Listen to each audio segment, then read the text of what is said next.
I quoted Steiner, I also quoted Joseph Chilton Pearce, and you can read about this in the book The Biology of Transcendence.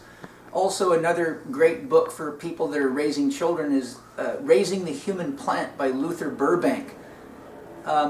There's quite a number of experts currently and in the past that have not only looked at child development before brain science, but brain science has now shown that the right brain hemisphere, which is the hemisphere of wholeness, openness, creativity, accepting new ideas, making the connections between ideas, is the first brain to grow and develop in the child. And that if children are exposed to too much mathematical, logical thinking, reading, or ideas with a fixed beginning and an end, this should be like this, you must do that, do not do that, never do this, then the child actually does not develop their capacity to connect to and see the wholeness in any situation, and that limits their creative ability or their capacity for novel thought.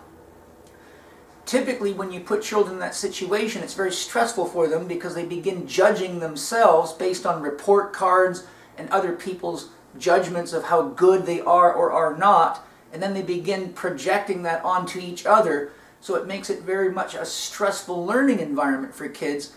Anytime you elevate cortisol levels or glucocorticoids, the chief stress hormone, it activates the left brain hemisphere, which is sometimes referred to as the hemisphere of doing what you've always done. So, as Einstein said, you cannot solve a problem with the same thinking that created it. So we're basically raising kids to recapitulate our mistakes over and over again because they don't see the ramifications of the choices that are being made, nor do they have adequate prefrontal cortex activity to create novel thoughts and novel solutions to problems.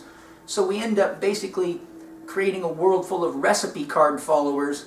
And if you look around and look in the media, if we keep repeating the same mistakes we've been making for the last several hundred years, we're probably going to raise a bunch of children that have no capacity to deal with the challenges that will be facing them.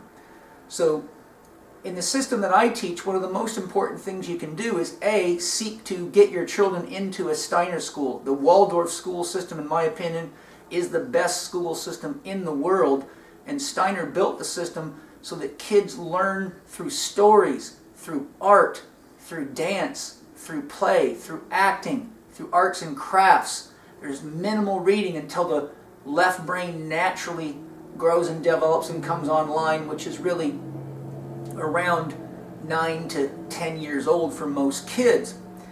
So those are some real concerns. Other things that you can do is let your own child have the opportunity for what I call unbound play.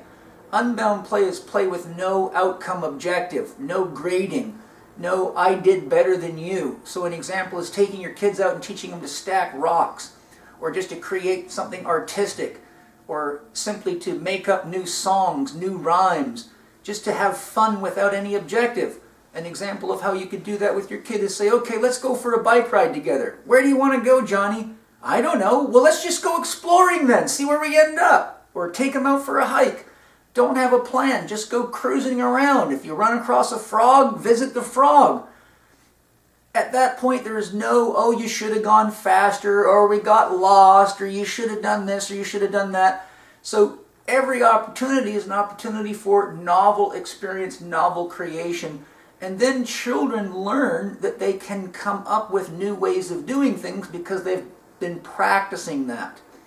I once read a research paper where they took high school students that had graduated from the Waldorf school system, and they purposely put them in an environment with people that were supposed to trigger them, to purposely irritate them or piss them off. And interestingly enough, they could not piss off any of the Waldorf-trained school children.